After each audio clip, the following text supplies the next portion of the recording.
প্রথমেই বলি আমি কারো পক্ষে নই, না আমি রিমু এফএফের পক্ষে, না আমি ব্ল্যাক সাকিবের পক্ষে, না আমি আইএম সজীবের পক্ষে, না আমি এলিয়েন জিনের পক্ষে, না আমি অ্যাডভান্স পোলাপাইনের পক্ষে। আবার বলি আমি কারো পক্ষে নই। আর সুভাষ সাহিদ কিছু সাবরি রোস্টারদের মতো টাকা খেয়ে রোস্ট করে না, কারো পক্ষ নেয় না, সবসময় নিরপেক্ষ থাকে। লজিক যেদিকে সুভাষ সাহিদ সেদিকে, সেটা হোক বা আইএম সজীবের পক্ষে বা অ্যাডভান্স গেমিং এর পক্ষে। এই ভিডিওতে চারজন ইউটিউবারকে নিয়ে কথার মতো কথা বলা হবে। এক, লজিক ছাড়াই ব্ল্যাক সাকিব। দুই, গালিবাস অ্যাডভান্স পোলাপাইন। তিন, সাবরি প্যানেল ইউজার এলিয়েন জিন। চার, রিমু এফএফ ওরফে ইমু এফএফ। ভিডিওটা দেখার পর কনফিউজ হয়ে যাবা আমি আসলে কার পক্ষে। আবার বলি আমি কারো পক্ষে নই, লজিক যেদিকে আমি আছি সেদিকে। প্রশ্ন হলো কন্ট্রোভার্সিটা শুরু হইলো কই থেকে? অ্যাডভান্স গেমিং তার একটা ভিডিওতে রিমু এফএফ কে ইমু এফএফ বলে, দেন রিমু এফএফ অ্যাডভান্সের কাছে রিপ্লে চায় যে কেন তাকে ইমু এফএফ বলা হলো, কোনো কারণ ছাড়াই কেন তাকে ইমু ফ্রিল্যান্সার বলা হলো, কোন লজিকে তাকে পতিদের সাথে তুলনা করা হলো। এর কিছুদিন পর অ্যাডভান্স পোলাপাইন এই কমেন্টটা করে, দেন রিমু এফএফ রিপ্লে দিলে রেগে যায় অ্যাডভান্স পোলাপাইন, লেগে যায় রোস্টিং কমিউনিটিতে আগুন। আগুন তো লাগার মতো লাগেই না, আইএম সজীব ভাই বাকিটা লাগাবে, জাস্ট ওয়েট।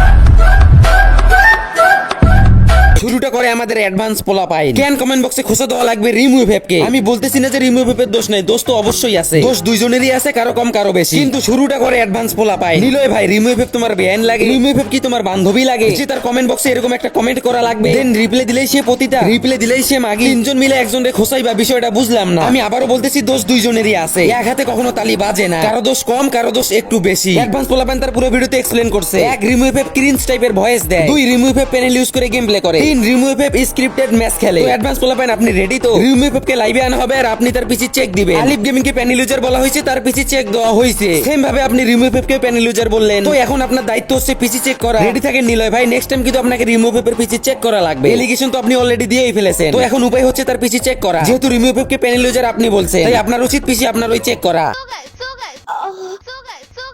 আরে শুনতাছি তো মাগিয়া, তো গাইস তো দাও। এখানে মেয়েটাকে গালি দেওয়ার কি আছে? গালি দেওয়ার লজিক আসলো কই থেকে? দেখো নিলয় ভাই, আমি আমার প্রত্যেকটা ভিডিওতে গাইস বলে থাকি। নিলয় ভাই, তুমিও কিন্তু তোমার ভিডিওতে গাইস গাইস করো। এখন কথা হচ্ছে রিমু এফএফ গাইস গাইস করলে সে কি খারাপ? গাইস শব্দটাকে এডিটিং করে গাইস কথাটা একটার পর একটা বসিয়ে তাকে ম্যাগি বলে কোন লজিকে সম্বোধন করলা? আমার প্রশ্ন হচ্ছে গাইস বলার কারণে একটা মেয়েকে মাগি কেন বললা? ক্ষমতা থাকলে রিপ্লে দিও। গাইস দেখো, আপু কেন আসছে ওইটা আমি জানি না, বাট আমি আসছি আমার ফিউচার প্ল্যানের জন্য। ফিউচার প্ল্যানটা কি? ফিউচার প্ল্যান খালি মাগিস। দেখেন নিলয় ভাই, আপনাকে বাংলা ভাষায় বোঝায়। একটা কমেন্টের জন্য রিমু এফএফ কে যেভাবে গালি দিয়েছেন, তার বাপ মার কোনো দোষ ছাড়াই তাদেরকে পতিতালয় দেখাইছেন, সেম তেমনি আপনার এই একটা কথার জন্য ফুল একটা ডেডিকেটেড ভিডিও আমি মেক করতে পারি, সাথে আপনার মতো সেম কোয়ালিটির গালিও আমি দিতে পারি। কিন্তু আপনার মতো আমি এটার পরিচয় দিব না। আগে আপনার কথার কিছু লেজিট রিপ্লে দিব, তারপর আপনার কলিজের বন্ধু কাউয়া সাকিবকে বাটপার প্রমাণ করব। কন্টেন্টের বদলে আমার সামনে এইসব ভিডিও চলে আসলো। যার কথা না বললেই নয়, আমাদের রোস্টিং কমিউনিটির কুখ্যাত বিখ্যাত নিলয় ভাই। নিলয় ভাই হচ্ছে একজন সত্যবাদী প্রতিবাদী রোস্টার, যে কিনা প্রত্যেকটা ভিডিওতে লজিক ও সত্য কথা বলে এবং মিথ্যার ধারের কাছেও নাই, মিথ্যাকে ঘৃণা করে। আজ পর্যন্ত তার ভিডিওতে কোনো মিথ্যা পাওয়া যায়নি। আজ পর্যন্ত আমার বড় ভাই নিলয় ভাই অডিয়েন্সের সাথে বাটপারি করেনি। সঠিক বলেছেন। অবশ্যই আমি সঠিক বলেছি। নিলয় ভাইকে নিয়ে মিথ্যা কথা বলা যায় নাকি? হাজার হলেও আমার শ্রদ্ধেয় বড় নেতা এবং আমার শ্রদ্ধেয় বড় ভাই। আমার বড় ভাই রিমু পাবলিকে সার্চ করছে, দেন তার সামনে এই ভিডিওগুলো আসছে। তো নিলয় ভাই, আপনি রিমু পাবলিকে সার্চ দিবেন নাকি পতিতে ইন্টারভিউ লিখে সার্চ দিবেন? ভিডিওতে স্পষ্ট ভাবে দেখা যাচ্ছে আপনি পতিতে ইন্টারভিউ লিখে সার্চ দিবেন। পিসিতে আমি যদি কোনো কিছু লিখে ইউটিউবে সার্চ করি, তাহলে সেটা কিন্তু উপরেও দেখা যাবে। এরপর আমি এডিট করে নিচে যা খুশি লাগাই দিতে পারি। সো প্রতিবাদী সত্যবাদী চোদনাবাদী নিলয় ভাই, চুরি করতে গিয়ে সুভাষ সাহিদের কাছে ধরা খাইলেন তো? সি নিলয় ভাই সি, প্রথমের দিকে আপনার কত প্রশংসা করলাম, আপনাকে বড় ভাই মানলাম, একজন প্রতিবাদী সত্যবাদী রোস্টার বললাম, সব ধুলাই মিশাই দিলেন নিলয় ভাই। না ভাই না, আপনি অডিয়েন্সদের এভাবে বোকা না বানাইলেও পারতেন ভাই। ব্ল্যাক সাকিবের মেনশন দিয়ে আমি বলি যে সাকিব তোমার জেদ কি বলে দেখো, ভিডিও তুমি একটু সামলাও। এই কথাটার ভিতরে কি তোমরা কোনো ভুল খুঁজে পাইছো, কোনো খারাপ কিছু খুঁজে পাইছো, কোনো অপমানজনক কোনো শব্দ খুঁজে পাইছো? না না নিলয় ভাই, খারাপ কিছু খুঁজে পাই নাই ভাই। হাজার হলেও আপনি আমার বড় ভাই, আপনি যা বলবেন তাই ঠিক ভাই। তবে বড় ভাই, খারাপ কিছু খুঁজে না পাইলেও হাদিস খুঁজে পাইছি। রোস্টিং ভিডিওর নামে একটা মেয়েকে নিয়ে সিরিজ সাজানো, আই মিন রোস্টিং এর নামে ভিডিওতে এই সিরিজ সাজানো, বাবাকে অপমান করার সাথে সাথেও মাকে পতিতা বলা, গাইস শব্দটাকে বিশ্লেষণ করে মাগি বলা এবং ভিডিওর মাঝখানে অডিয়েন্সকে সালাম দেওয়ার হাদিস খুঁজে পাইছি ভাই। নিলয় ভাই, আপনি তো দেখি পুরাই ফেরেশতা ভাই। ভাই জান্নাত থেকে কবে পালাই আসলেন, ডেটটা একটু আমাদের বলিয়েন ভাই।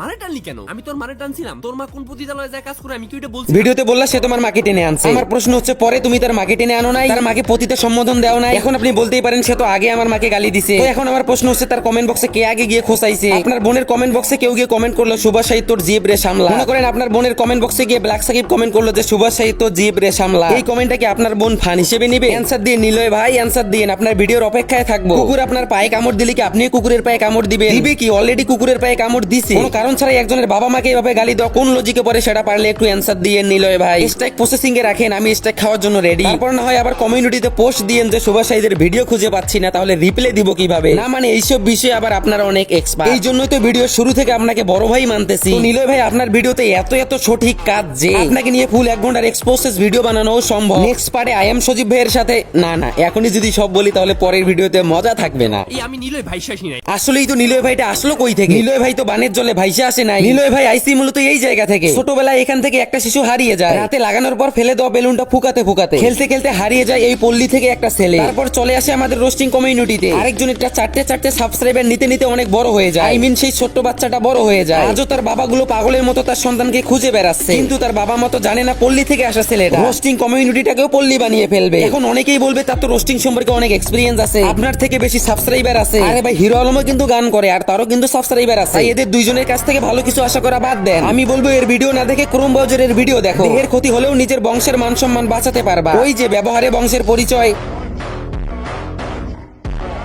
বড় ভাই আমার 11 মিনিটের ভিডিওতে 111টা গালি দিছে, আর আমি একটা গালি ইউজ না করেও বড় ভাইকে বুঝিয়ে দিলাম কুত্তার মতো ঘেউ ঘেউ না করেও রোস্টিং পসিবল। গালি দিলেই রোস্টিং হয় না, ভিডিওতে লজিক থাকা লাগে। রোস্টিং মানে হচ্ছে কারো ভুলগুলো ফানি উপায়ে সমালোচনা করা, অডিয়েন্সের সামনে ভুলগুলো তুলে ধরা। তাই বলে ভিডিওতে 96,000 গালি দিবে ভাই, এটাকে আমি রোস্টিং মানি না। ভাইয়ের সাথে কথা হইছে আই এম সজীব ভাই আগুন ধরাবে, সাথে আমিও আসি। আমরা আগে কারো চ্যানেলে স্ট্রাইক মারবো না। একটা চ্যানেল বড় করতে কতটা পরিশ্রম আর কষ্ট লাগে সেটা আমরা জানি, তবে তারা যদি স্ট্রাইক খেলে আমরাও আসি। তোমরা কি বলতে চাও? তোর মায়ের এখন কেমনে তুই খালি দেখ। তোরে কি আমি এমনি কাউয়া রোস্টার বলি? তোরে কি আমি এমনি সাপরি বলি? আমাদের বড় ভাই সাকিব ভাই নাকি লজিক ছাড়া ভিডিও মেক করে না। লজিক নাকি ব্ল্যাক সাকিব ভাইয়ের রক্তে, তার চ্যানেলে নাকি লজিক ছাড়া কোনো ভিডিও নাই। তাহলে ভাই আপনি রিমু এফএফ কে গালি দিলেন কোন লজিকে? কিছুক্ষণের জন্য মেনে নিলাম নিলয়ের মাকে গালি দিছে, তাই নিলয়ও ভিডিওতে গালি দিছে, কিন্তু আমার কথা হচ্ছে তুই কোন লজিকে গালি দিলি? তোরে তো রিমু এফএফ কিছু বলে নাই, উল্টা তোর কমেন্ট বক্সে গিয়ে ভালো ভালো কমেন্ট করছে। কেউ তোরে সম্মান করে কমেন্ট করলা, সেটা যদি তুই তার দুর্বলতা ভাবিস তাহলে তুই ভাই মারা খাবি। রিমু এফএফ এর কমেন্ট বক্সে গিয়ে তোরাই তো আগে লাফালাফি করছস ভাই। তোরা আগে মেয়েটাকে 3 জন মিলে লাড়াচাড়া দিছস, বিষয়টা বুঝলাম না। কোন লজিকে তাকে গালি দিলেন ব্ল্যাক সাকিব ভাই? কমেন্ট বক্সে একটু বলি। এখন বলতেই পারে নিলয় আমার ফ্রেন্ড হয়, তার মাকে গালি দিছে তাই আমিও গালি দিছি। এখন আমি যদি বলি রিমু এফএফ আমার বোন হয়, তোমরা আমার বোনকে গালি দিছো, তাহলে বিষয়টা কোন দিকে যাচ্ছে বলো তো? নেক্সট ভিডিওতে না হয় আই এম সজীব ভাইয়ের সাথে আমিও থাকতেছি। ভিডিওটা বেশি বড় হয়ে যাচ্ছে, তাই এলিয়েন জিনকে নিয়ে আর দুই একটা কথা বলে ভিডিওটা শেষ করব।